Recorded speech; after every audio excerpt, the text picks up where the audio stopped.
Right then, welcome back to the channel. Let's have a look at some player ratings for yet another draw, and I am absolutely sick of these draws. Now, some of you are going to get mad at this.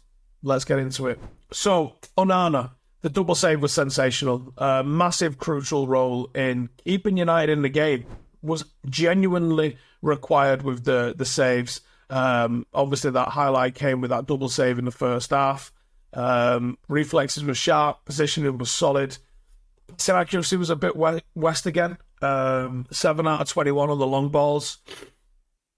First half, real calm in possession. Looked like he was very happy to receive it, very happy to sort of keep it ticking on there. But yeah, it went a little bit wayward in the second half. Shot stopping remains a key asset, and some big saves like that were good. So 7.5 out of 10 because he genuinely kept us in the game at times last night. Diallo at right back. When I watched the game, I was like, it was better going forward than it was defensively. Because I'm thinking, he didn't really manage to lay a glove on Alisson Maximum. And I'm saying this remembering the opportunity he had to play a ball into the box, where he just decided he wasn't going to do that when he had like 3 options. However, he won 7 out of 10 of his ground duels. He made 3 clearances. And he wasn't actually dribbled past, which makes a mockery of that stat, doesn't it? Because he also didn't stop the pissing cross. He did have 1 key pass. He should have had more. I think it was a 6.5. On balance, a 6.5 performance, I think, for Diallo. But the data, different to what I thought I saw in the game. Interesting. De Ligt, I thought, again, pretty reliable. He won 4 out of 8 of his duels, 5 clearances, 3 blocks, 91% pass completion, composure on the ball, not flashy, pressed well, delayed nice, gets tied to his man. Really like him as a centre-half. He's got some real nice qualities that I think he brings a lot to the table with it. So 7 out of 10, I think, for De Ligt last night. Lindelof. He did manage 3 clearances and 1 block. Decent pass accuracy with 91%. He did okay in a couple of the dangerous situations, but he didn't get involved in many duels, only 3. And there was one that he absolutely should have got involved with because it resulted in a goal for Fenerbahçe. It looked like a pitch invader. What are you doing on the pitch, mate? Do you want to deal with it head-on? Do you want to make an attempt to get in the way of this? Or do you just want to let the guy score? Or just get out of the fucking way and let Martinez deal with it? Obviously wasn't going to do that. It was his man. Not good enough. 5 out of 10. It probably could have been lower, in all honesty, but yeah. Wasn't aggressive enough. Didn't defend just well enough, full stop. 5 out of 10. And honestly, I feel like I'm probably being a little bit generous with that there. Martinez. Probably one of the most standout defenders. 8 clearances, 3 successful tackles. Very aggressive in dealing with Fenerbahçe's attacking flow. Strong in the duels. He won 8 out of 12. His passing was sharp as well. 94% pass completion, including that he got 5 accurate long balls in there as well. The ability to break up play, to sense danger, and actually to set up some counter-attacks was big. He did step up out of position again, but that's that aggressiveness. And as long as you've got people covering him for that, it's not a problem. Rio and Vidic used to do a similar thing where Vidic would always go in hard, and he would win a lot by doing that. But occasionally, you miss. And that's the risk. But that's why you have a stopper, that's that, and a cover, which is where someone maybe with a little bit faster gets in behind it and goes and sweeps that up just in case that they lose that. But he's a key player for United, and I thought he was very good on the night. 7.5 out of 10. Ugarte. He did what Ugarte's there to do. It was a 7 out of 10 performance, but he's getting an 8 for the clearance. I'm going to say off the line, but it was essentially off the line. Wasn't really, but it kind of was. He dominated defensively. 10 clearances, 4 blocked shots, 3 interceptions. He broke up Fenerbahçe's attacking play real nice. Obviously, the goal line clearance which stopped United conceding. Didn't contribute offensively. We know he's not going to contribute offensively. The numbers were solid, but it was pretty safe. A lot of sideways passes in that. And he covers a lot. He covers a lot of ground. And obviously he had a massive hand in United's goal. So I think 8 out of 10 performance there from a guy. Christian Eriksen. If United were doing Player of the Year today, Christian Eriksen's United's Player of the Year, isn't it?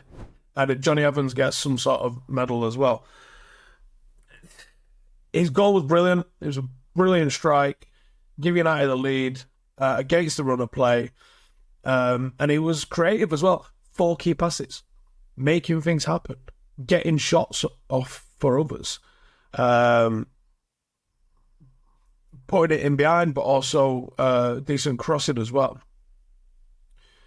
He only made 2 clearances and 1 block, but he's not in there for his defensive contribution. He's in there for what he helps bring to the attack and how he lets United dictate play. His influence sort of fell off a little bit in the second half when I thought United had more control of the game. But maybe we were looking to protect our lead a little bit. But it was another good showing from Christian Eriksen. I'm going to say 7.5 out of 10. Mazraoui in the 10. So his deployment as a number 10 was a little bit of a tactical experiment. You could question it. Can we not play Zirkzee there? Can we not play Ahmad there?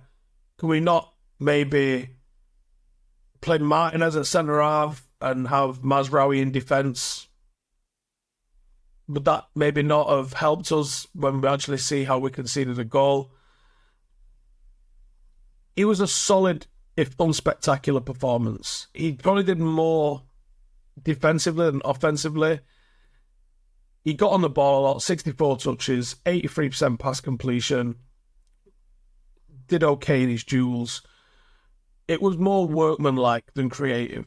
And maybe that was the reason he was in there. Maybe it was to press, because he did press high and he did win a couple of things when he did do that. But you could tell it was a more defensive performance than it was an offensive performance, which is weird as a number 10, because why not just play Christian Eriksen in the 10 and put Mazraoui alongside Ugarte, where actually, as an inverted fullback rolling into the 6 is a very natural position for him to find himself in, and those defensive instincts that he would have, and the way he keeps holding the ball nice, he's so pressure resistant, you can play into him and let him find Eriksen, who's a little bit further up the pitch. That would have, to me, been a little bit of a better way to do it, right? 6 out of 10 anyway. Wasn't bad, wasn't good, very middling. 6 out of 10.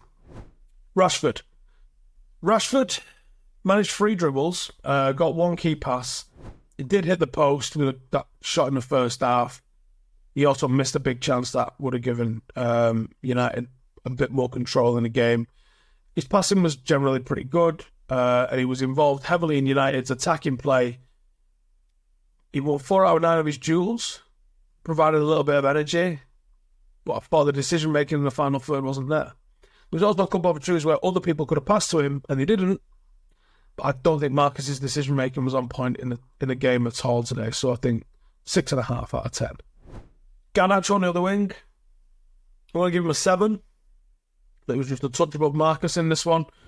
Very lively again, constantly looking to take people on, constantly looking to create. He did only complete 2 dribbles and did only get the 1 shot on target, but the directness really troubled Fenerbahçe's defence, and he was winning a lot of fouls.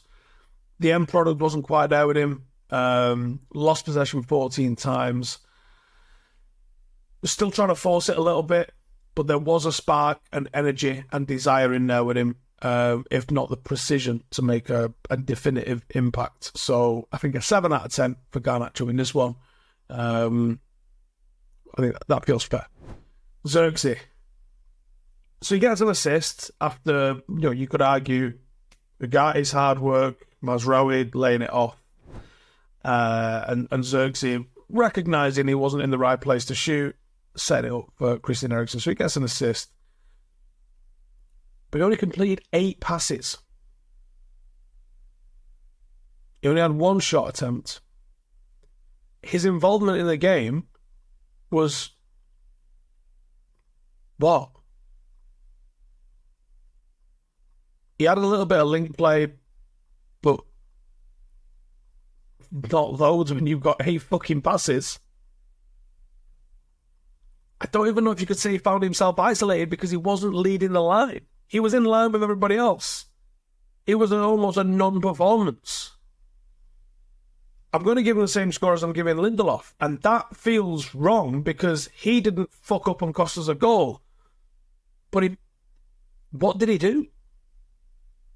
Forgettable it was. Forgettable. In fact, I feel like I have forgot his performance. In terms of the subs, Rasmus came on. He won 4 out of 5 duels. Are we finding him being some sort of like defensive forward? Shown a little bit of ability to hold the ball up, but the final touch and chance creation, not there for him at all. Casemiro, he won 4 out of 5 of his duels. Managed to get a shot off target. Solid. Casemiro was pretty bright, actually. I'm going to give Casemiro a 7. But then Anthony, 5. 5.5. Didn't do anything. I can't believe he came on ahead of Diallo, actually. Don't know what that was all about. I think that's a bigger question in this. Diallo had no chance to do anything when he came on. So, 5. But completed both of the passes he had, which is what you get with Diallo. You know he's going to keep hold of the ball and do stuff like that. Does he want Diallo to play with more risk? I could understand that to a certain degree, but feels like we're wasting this kid's talent, giving fucking Anthony chances, doesn't it? Either way, frustrating. Another draw. Snooze fest. But we got West Ham at weekend, yay. Thoughts in the comments below. See you in a bit. Hey, thank you for watching the video. If you are new around these parts, then don't forget to subscribe. My channel is proudly supported by my community on Patreon. If you'd like to get a little bit of extra content, a Discord group, meetups, 5-a-side games, weekly podcasts, behind the scenes, and even an occasional bit of transfer news as and when I get it, then for the price of a pint, you can show your appreciation for the content that we make and get some goodies for doing so as well. Check the link in the description or click the button right here. You'll also find all of my socials here too if you want to follow me on any of those platforms. Nice one.